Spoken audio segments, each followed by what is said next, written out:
AutoCAD দিয়ে 1 ইউনিটের একটা প্রজেক্ট কিভাবে তৈরি করতে হয় সেটা আজকে দেখাবো। সর্বপ্রথম অটোক্যাড সফটওয়্যারটা ডাবল ক্লিক করে ওপেন করব। আশা করি ডাবল ক্লিক করে ওপেন করতে পারবা।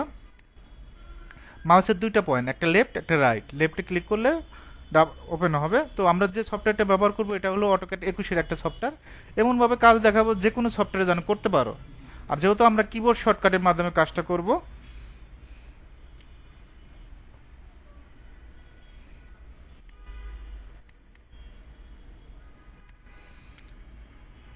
আর প্রত্যেকটা পয়েন্ট ধরে ধরে বোঝাবো, সহজভাবে বোঝানোর চেষ্টা করবো একেবারে।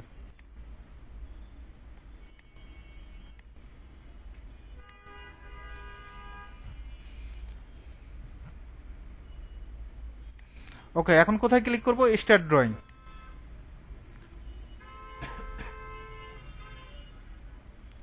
এখন আমরা যদি এই গ্রিড লাইনটা ডিলিট করতে চাই, গ্রিড লাইন ডিলিট করার জন্য কি দিতে হয় বলো তো? কন্ট্রোল জি। এখন F7 দিলেও গ্রিড লাইন ডিলিট হবে, F7 দিলে গ্রিড লাইন আসবে। তো আমরা পেজ সেট আপ করবো, ইউএন লেখে এন্টার। ইউএনটা হলো ড্রয়িং ইউনিটস। টাইপ থেকে আর্কিটেকচারাল, প্রিসিশন থেকে 0 ফিট 0 ইঞ্চি। তারপর ওকে দেব, ডি লেখে এন্টার। ডিটা হলো ডাইমেনশন। মডিফাইতে যাবা, প্রাইমারি ইউনিটস, ধাপে ধাপে জাস্ট ক্লিকের কাজ। এখান থেকে ইউনিট ফরম্যাট থেকে আর্কিটেকচারাল, প্রিসিশন থেকে 0 ফিট 0 ইঞ্চি। টেক্সে যাবা, টেক্স থেকে টেক্স হাইট কত ইঞ্চি? 6 ইঞ্চি। স্যাম্বল আর ন্যারো, এখান থেকে আমরা কি করব? আর্কিটেকচারাল টেক্স অ্যারো সাইজটা আমরা 4 ইঞ্চি করে দিব। কত ইঞ্চি? 4 ইঞ্চি। ওকে, সেট কারেন্ট ক্লোজ। ওএস লেখে ইন্টার, সিলেক্ট অল। ওকে, অটোক্যাডের ডিরেকশন কয়টা? দুইটা, একটা এক্স একটা ওয়াই। তো আমরা ইউসিএস আইকনটা ফিক্সড করব। কি icon? UCS icon. Enter, no লেখে এন্টার। পেজ সেটআপ শেষ। এখন আমরা ফ্লোর প্ল্যান, যেহেতু 1 ইউনিটের একটা ফ্লোর প্ল্যান করব, লাইন নেব এখান থেকে 52 ফিট। কত ফিট? একইভাবে আমরা এখান থেকেও লাইন নেব 52 ফিট। লাইন নিতে পারবা? এখন অফসেট পার্টিশন হল কত ইঞ্চি বলো তো? 5 ইঞ্চি। পার্টিশন হলটা 5 ইঞ্চি। ও লেখে ইন্টার, 5 লেখে ইন্টার। প্রথম বেডরুমের আকারটা 12 ফিট। কত ফিট? এক সিরিয়ালে কাজ করবা, জিনিসটা সহজ মনে হবে। অফসেট 5 ইঞ্চি। তারপরে আমাদের কিচেন আছে, কিচেনটা 7 ফিট। কত ফিট? 7 ফিট। অফসেট 5 ইঞ্চি। তারপরে আমরা বেডরুম নেব, এটা 12 ফিট। কত ফিট নেব? অফসেট 5 ইঞ্চি। আর কোনো অফসেট আছে? নাই। একদিকে কাজ সিরিয়াল, একদিকে শেষ। খুব কঠিন মনে হয়েছে? ওকে, এখন এদিকে অফসেট আমরা কত নেব? 12 ফিট নেব। অফসেট 5 ইঞ্চি। তারপরে আমরা অ্যাটাচ বাথরুমের জন্য 4 ফিট। কত ফিট? এখান থেকে 4 ফিট নেব। অফসেট 5 ইঞ্চি। এদিকেও যেহেতু বেডরুম হবে, এটার সাথে অ্যাটাচ বাথরুম হবে, 4 ফিট। কত ফিট? অফসেট 5 ইঞ্চি।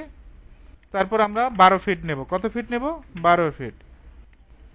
অফসেট 5 ইঞ্চি।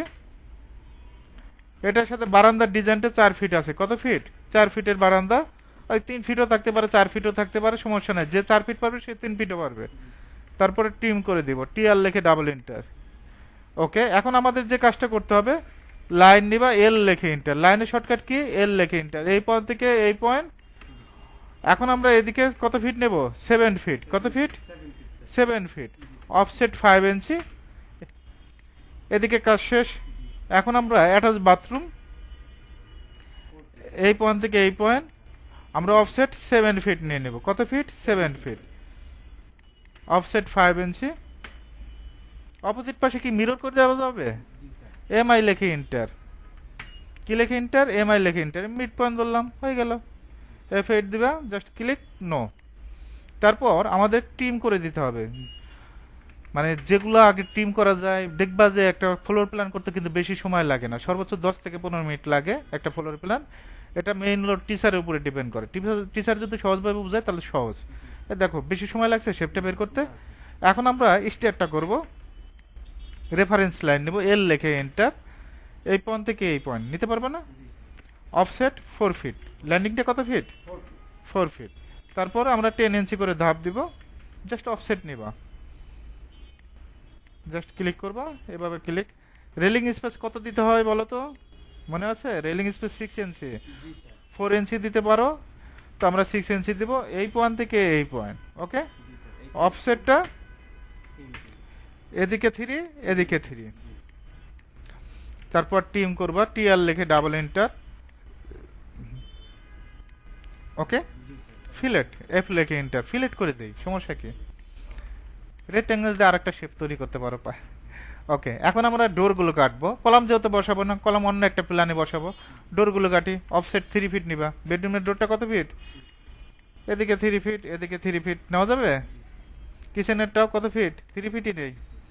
এদিকে 3 ফিট, এদিকে 3 ফিট। ওকে, এখন আমরা এখান থেকে ওয়াশরুমের জন্য 2 ফিট 6 কত রাখবো? 2 ফিট 6। এটা হলো অ্যাটাচ বাথরুম। ওকে, এটাও অ্যাটাচ বাথরুম। এখান থেকে আবার কমন টয়লেট দিতে হবে নাকি? এখান থেকে আমরা কমন টয়লেট দিলাম একটা, আর একটা অ্যাটাচ বাথরুম দিলাম, দেওয়া যাবে? এখন আমরা টিম করে দিব। ডোর কাটার পদ্ধতি কি খুব কঠিন মনে হয়েছে? একেবারে দেখো, প্রত্যেকটা পয়েন্ট টু পয়েন্ট দেখো টিম করে দিচ্ছে, ডোরগুলো অটোমেটিকভাবে বের হয়ে যাবে। একইভাবে এটা এটা এটা যদি কমন টয়লেট, তো এই পাশ থেকে আসবে, এটা টিম করে দিলাম। একইভাবে এটা অ্যাটাচ বাথরুম, আর এখান থেকে আমরা ডাবল ডোর ইউজ করব, ঠিক আছে? জি। এখন বারান্দার দরজাটা আমরা চাইলে আগেও করতে পারতাম, বারান্দার দরজাটা পরেও করি, সমস্যা নেই। এখন আমরা লাইন এই পয়েন্ট থেকে এই পয়েন্ট, অফসেট 2 ফিট 6 কত নেব? এদিক থেকে 2 ফিট 6, এদিক থেকে 2 ফিট 6, তারপরে টিম করে দেব। ওকে, দেখো তো শেপটা বের হয়েছে না? স্টার থেকে ঢুকে কি পাচ্ছ? ড্রয়িং ডাইনিং, এপাশে একটা বেডরুম, এপাশে কিচেন, এপাশে বেডরুম, এপাশে বেডরুমের সাথে অ্যাটাচ বাথরুম, এপাশে বেডরুম, বারান্দা, অ্যাটাচ বাথরুম, কমন টয়লেট, এটা ঠিক আছে? ওকে, এখন আমাদের যে কাজটা করতে হবে, ট্রিম করে দিতে হবে। এই অবজেক্টগুলোর কি করব? ট্রিম করব। একইভাবে এটাও ট্রিম করবা, এটাও ট্রিম করবা। এখন ট্রিমটা কেন করবা? জানালার মিড পয়েন্ট সহজে পাওয়ার জন্য।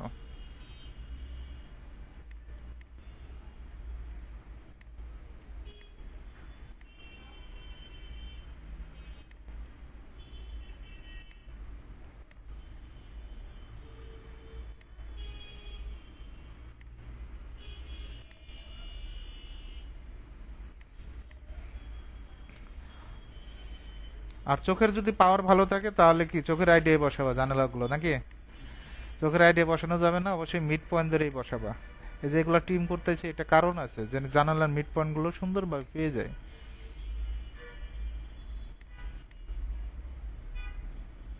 এগুলো কি আর রাখার প্রয়োজন আছে ভিতরে?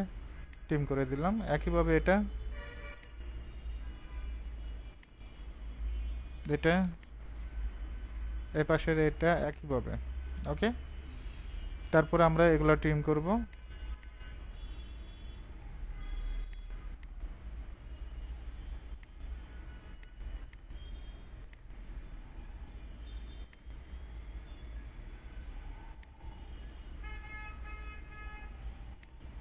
আর ট্রিম করলে দেখবা যে ফ্লোর প্ল্যানের শেপটাও ভালো লাগবে।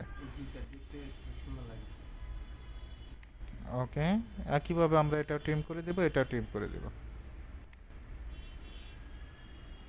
ওকে, ট্রিম করা শেষ। এখন এখানে ডোরটা কাটতে হবে, অফসেট নেই। এখান থেকে লাইন দিয়ে কাটি, লাইন দিয়ে কাটা যাবে না? এখান থেকে 2 ফিট 6 এভাবে কাটা যায় অনেকভাবে, অটোকেটের অনেকভাবে কাজ করা যায়। এদিকে থেকে 2 ফিট 6 জাস্ট ক্লিক করবা, তারপর টিম করবা। একইভাবে এটাও টিম করে দিবা। এখন আমরা উইন্ডোগুলো বসাবো, উইন্ডোগুলো পর্যন্তই দেখাবো। আর ইসি কালারটা চেঞ্জ করে দেই, একটু মেজান্টা কালারই দেই। পেনটা কিন্তু ব্লু কালার ভালো আসবে, ঠিক আছে? জাস্ট 5 ফিট ব্লু কালারটা দিবা, আর হোয়াইট কালার, ঠিক আছে? অফসেট 2। এখন আমরা এখানে জাস্ট বোঝানোর জন্য আমরা মেজেন্টা কালার দিচ্ছি, ভালো দেখা যাবে। কপি, সিপি লেখে এন্টার। এখন এটা কি আমরা মিড পয়েন্ট ধরেও কি বসাইতে পারবো? দেখো তো, সিপি লেখে এন্টার। এটা যদি নিচের পয়েন্টটা ধরি, এখানে ক্লিক করলাম, এখানে ক্লিক করলাম। কিচেনে যেহেতু জায়গা আছে, তো আমরা 5 ফিটই বসায় দিই, একটু বড় জানালাই দিলাম। তুমি 3 ফিটটাও বসায় দিতে পারো। এখান থেকে আমরা এখানে বসায় দিলাম, এখানেও বসায় দিলাম, ঠিক আছে? তারপরে একইভাবে এই পাশে বসায় দিলাম। চাইলে এই পাশে করে আরেক পাশে মিলে। এখন ওয়াশরুমেরটা বসাইতে হবে নাকি? আর ইসি এদিকে 5 ফিট কমা আর একদিকে 5 ইঞ্চি। ওয়াশরুমের 2 ফিটের উইন্ডো হবে। কত ফিট? 2 ফিট। আগে তো দেওয়া হয়েছে 1.5 ফিট 1.5 ফিট, এখন 2 ফিট 2 ফিট। রেক্ট্যাঙ্গেল নিচ্ছে আর ইসে এদিকে 2 ফিট কোমা আরেকদিকে 5 ইঞ্চি পার্টিশন হল কত ইঞ্চি 5 ইঞ্চি অফসেট 2 ইঞ্চি রেক্ট্যাঙ্গেল নেব আর ইসে রোটেট করে দেব পয়েন্ট সুন্দরভাবে রোটেট করে দেব ওকে রোটেট আবার ক্লিয়ার করে দেই আরও লেখে এন্টার কি লেখে এন্টার আরও লেখে এন্টার এই পয়েন্ট সুন্দরভাবে দেখছো ওকে হ্যাঁ আমাদের যেহেতু এই পাশে বসবে আমরা কি করব এই পাশে রোটেট করি কপি করব সিপি লেখে এন্টার আর প্রশ্ন হলো দেখো আমরা যদি এই পাশে বসাই ও পাশে কি মিরর করে দিতে পারবো না অপোজিট পাশে তো সেম মিরর করা যাবে আরও লেখে এন্টার কপি সিপি লেখে এন্টার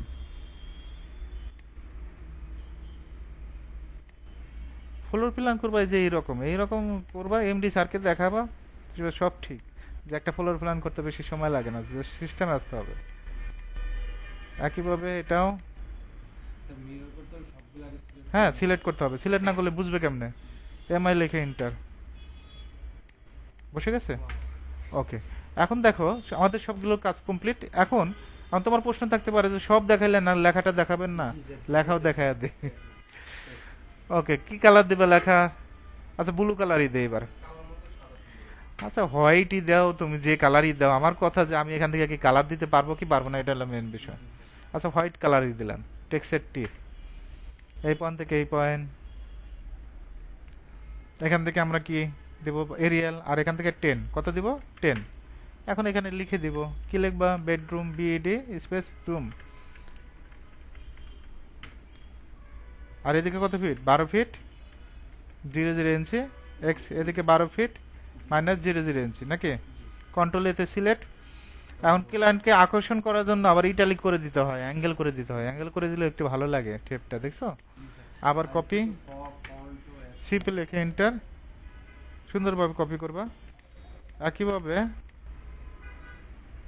এই দুইটা সিলেক্ট করে এখান থেকে কপি করব এই যে কপি এখন কি এগুলো লিখতে পারবে না এখনো অনেকেই দেখবে যে হ্যাশ কিভাবে করতে হয় হ্যাশটাও দেখায় দেয় সব দেখালাম আর হ্যাশ দেখাবো না হলো এখান থেকে হ্যাশ হ্যাঁ এইচ লিখে এন্টার স্কেলটা 15 করে দিবা কত করে দিবা 15 জাস্ট এখানে একটা হ্যাশ করে দিবা এই হ্যাশটা কেন করা হয় হ্যাঁ প্রিন্টও ভালো আসে দেখতে ভালো লাগে ঠিক আছে এটা আশা করি সবগুলো হ্যাশ করতে পারবা এখন ডোরটা একটা প্লেস করব ঠিক আছে ডোর প্লেস করতে হয় সেটা কিভাবে সেটা দেখাবো একটা ডোর বানাবো 5 ফিটের একটা ডাবল ডোর বানাবো লাইন নেবা এখান থেকে 5 ফিট কত ফিট 5 ফিট এই পয়েন্ট থেকে 5 ইঞ্চি 2 ইঞ্চি এদিকে 2 1 এদিকে 3 আবার লাইন নিবা এই পয়েন্ট থেকে 7 ফিট কত ফিট একইভাবে এই পয়েন্ট থেকে 7 ফিট নিবা এখন যদি আমরা মিরর করে দেই সম্পূর্ণ সিলেক্ট করে এমআই লিখে এন্টার দেওয়া যাবে না just click no circle C লিখে এন্টার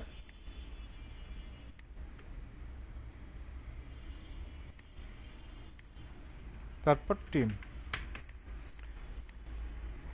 যে এই ডোর বসাবে সে কি ডাবল ডোর বসাতে পারলে কি সিঙ্গেল ডোর বানাইতে পারবে না সিপি লিখে এন্টার অলরেডি শিখাইছি কিভাবে সিঙ্গেল ডোর তৈরি করা লাগে এই পয়েন্ট থেকে এই পয়েন্ট ডোরের কাজ শেষ ওকে এখন সিঙ্গেল ডোরটাও দেখায় দেয় এক ক্লিকে সিঙ্গেল ডোর আনতে পারবা কন্ট্রোল 3 দিবা কি দিবা এই যে ডোরে ক্লিক করবা এখানে একটা ক্লিক করবা ওকে এখন আমরা এটা ক্লোজ করে দিলাম এখন থেকে এখান থেকে 90 ডিগ্রি এখন আমরা মুভ করে দেব এম লিখে এন্টার এই পয়েন্ট ধরে এই পয়েন্ট সুন্দরভাবে মুভ করে দিবা তারপরে এটা 3 ফিট 4 এর ডোর আছে একটু বড়ই আছে আমরা এটা টিম করে দিলাম অসুবিধা নেই তো এটা হলো সিঙ্গেল ডোর ঠিক আছে আমরা অপোজিট পাশে যদি মিরর করতে চাই মিরর করতে পারবো না ওকে আশা করি 1 ইউনিট ফ্লোর প্ল্যানটা করতে পারবা